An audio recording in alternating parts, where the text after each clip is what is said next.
Where do you think you'd be now if you didn't have PROS and the Jenkins Center at your fingertips? A hole in the ground.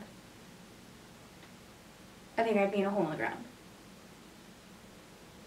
Next to my dad.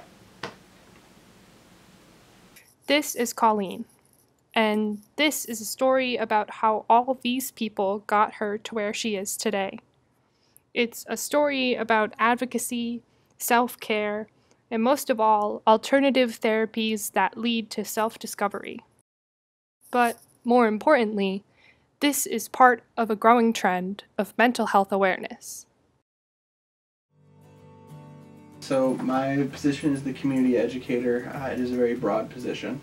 I do a lot of awareness events, health fairs, resource fairs, public forums, panel discussions, organize that kind of event to get information out to the public. I also do trainings around topics within mental health, such as mental health first aid, which is an 8-hour course similar to the first aid or CPR that you get from the Red Cross, but more geared towards helping you identify that someone might be suffering from symptoms of anxiety or depression or what have you, and how you can help them through that and how you can guide them towards appropriate local resources. And as much as I can, kind of, grassroots spread the word about issues within mental health. Specifically talking about treatment, it's kind of that's kind of a difficult aspect to address in a broad public way, because mental health is such a personalized thing. I'm very big on promoting the comparison between physical health and mental health. Because even though they operate on similar spectrums, we tend to think of them in very different ways. So mental health in itself is a similarly, broad assortment of things. The Jenkins Center is pretty unique in my experience. Definitely unique in Tompkins County, and I think most other areas don't have a place like the Jenkins Center. We aren't a clinic. We aren't an institution. And we don't provide case management. So our step-by-step approach is just making sure people feel invited and welcomed and connected to the other people who are already here, and making sure that they're informed of the options that are available to them, like what groups are happening here, what classes, what events, and leaving the responsibility to participate and engage and to grow to them. Okay, my first visit was really my second visit. Because my first visit, I didn't really want to be here. I was just coming because I was talking to somebody that I knew from high school. But my first visit where I really wanted to be here, I didn't really know what they really did anymore because they had a lot of changes. And I think it was bingo day I came. And I like bingo. I don't like paying for bingo. But I like bingo, so I stayed and I played bingo. Everybody really liked me and thought I was doing a good job, and my self-confidence just kept boosting and boosting throughout my whole experience at Jenkins, especially with the art groups from Cornell, because I guess they don't really choose activities they already know how to do. I know how to do it, and I know how to do it a little better than they read the instructions and did it once. So I'd have a blast just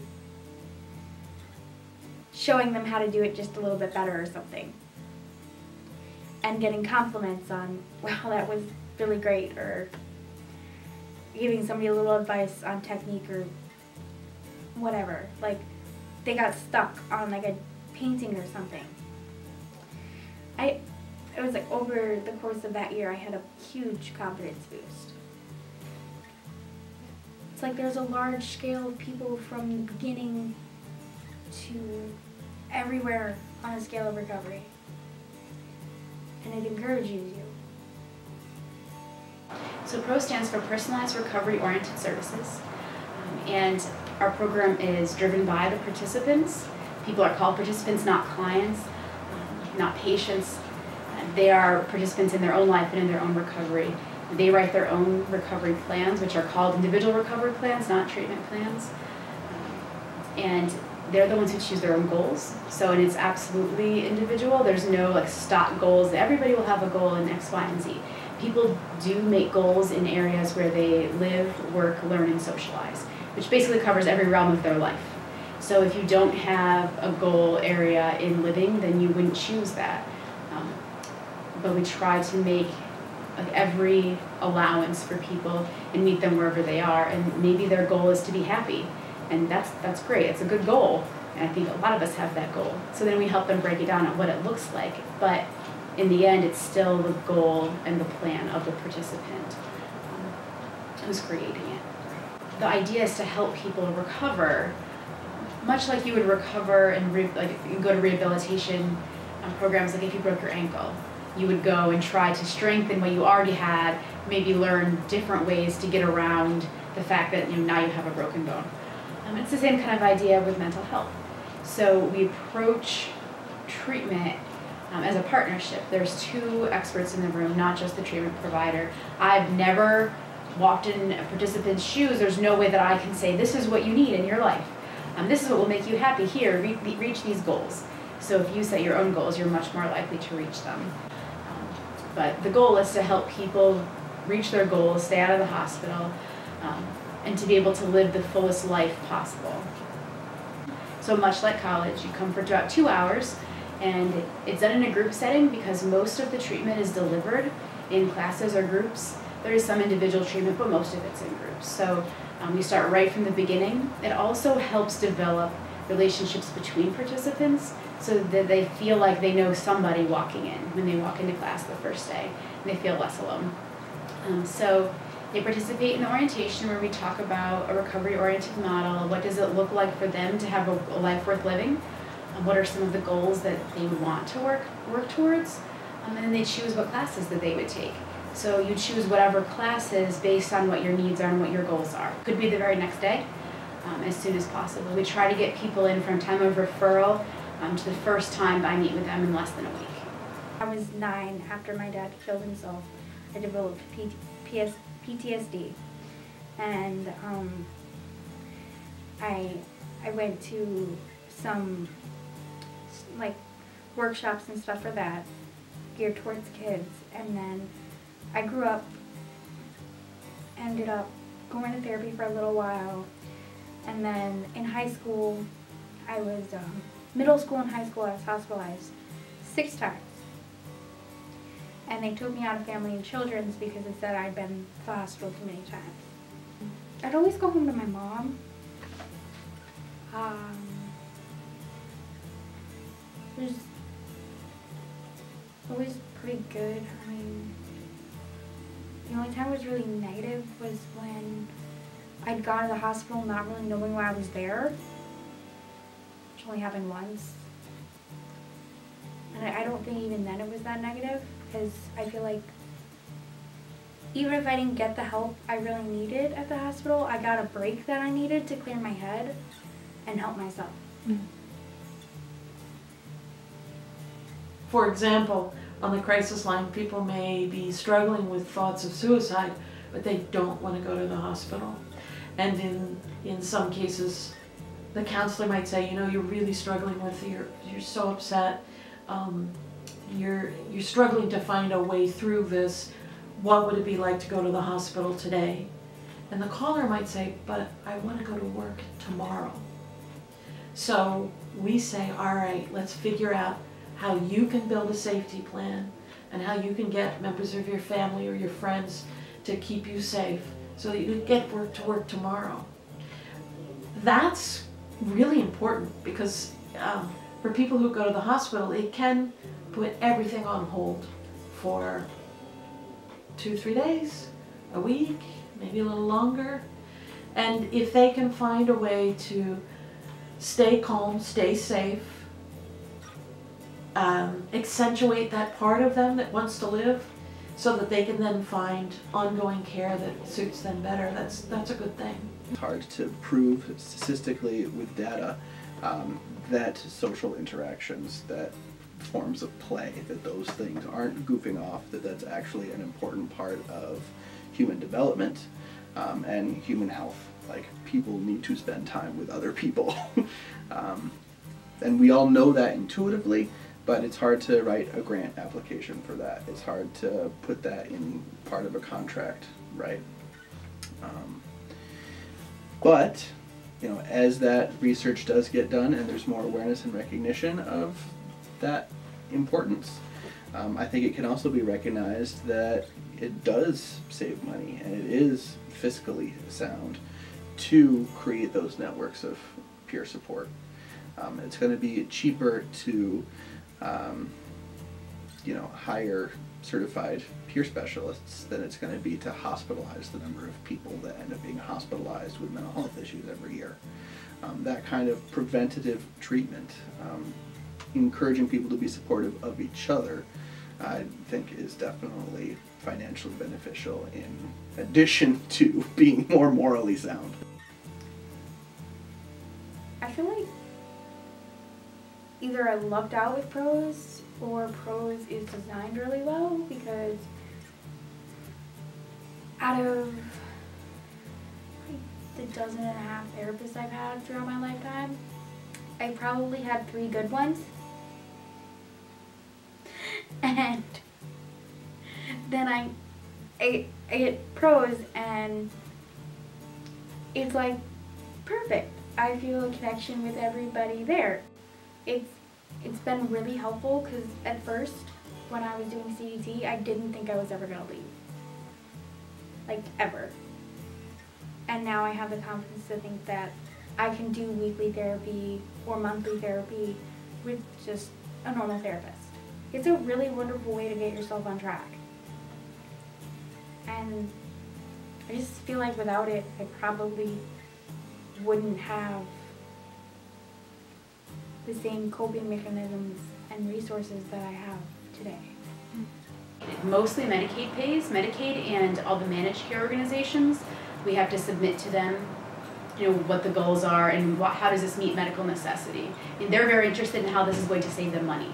So the cost of having someone in an inpatient, you know, behavioral health unit for a week is astronomical compared to, even at the very highest level, it would be less than $1,000 for the entire month in PROS. So that would include medication, the medication monitoring, and individual counseling in groups. So there are some private insurances that pay for small portions, but not as thoroughly as Medicaid. And Medicare covers some portions of it. If people don't have insurance or they can't pay, we still work with that. No one's turned away for inability to pay. So if you don't have insurance, you would pay on a sliding scale, just like you would in the clinic. So the billing office takes into account your expenses and how much money you make, and it might be $5 per month or $18 per service, depending on how much money you make. But if still that's a problem, we still work with people. It felt like such a beautiful thing. I was like, when I found out my insurance I was gonna lose my insurance for a month, I was panicked. I was like, I'm not gonna not go to PROS, but I really didn't go as often as I was supposed to, and I really thought I was gonna have to pay out of pocket. When they found out that I was only not able to pay out of, my insurance wasn't gonna pay for only 1 month, they just dropped the fee, and they care about my health and my well-being more than they do anything else. Mm-hmm. It felt beautiful, and I felt cared for. Well, people are different. They're so different. I mean, it takes all kinds, and people fall into mental health challenges for 1,000 different reasons. Practicing good self-care takes practice, takes coaching, takes reminders, and so those kinds of programs that help you steer you towards your own package or toolkit of self-care is always going to be a better one than something that comes off a shelf and says, here's what you do. Because that's really where change happens, when someone has ownership. I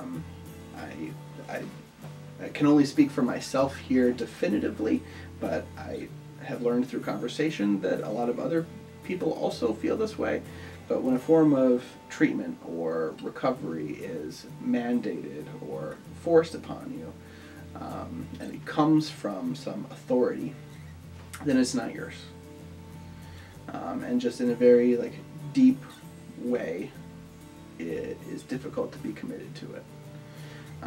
So, something could be the best form of treatment there is, it could be the perfect thing, but if it wasn't your idea, if you didn't choose it, if you can't have ownership over it, then you're never going to have the full emotional, passionate commitment to that course of action.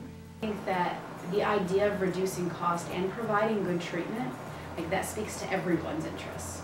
So if coming to pros 2 or 3 times a week can reduce the likelihood of someone ending up in the hospital, which really is a setback, and in the hospital they're going to manage the symptoms. You'll be medicated, you'll be safe, but for that week you're probably not working towards your goals. And the idea is that this is not the place forever. So for a period of time you may require this level of care, and then you work towards your goals, and of course there'll be setbacks along the way. Recovery is not a straight arrow. And you continue working and you'll start meeting your goals, and eventually you'll graduate from the program. We have 3 people, 2 who have officially graduated, and 1 who will hopefully be graduating this month. And these are our first graduates. So all of them are gainfully employed.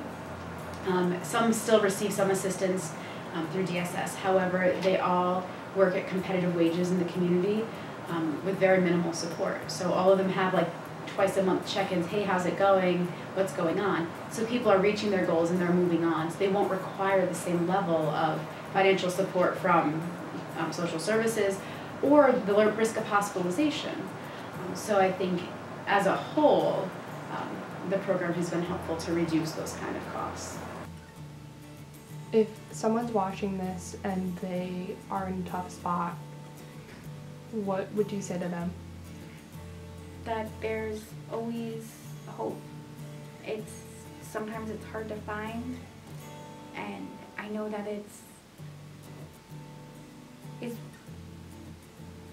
life can get really, really dark, but if you hold on just a little bit longer and wait the next day and the next day and the next day and keep asking for help, one day you're gonna find the right person. And just don't give up, because somebody out there cares, and it might be a stranger who cares. And I don't know you, but I don't want you to kill yourself.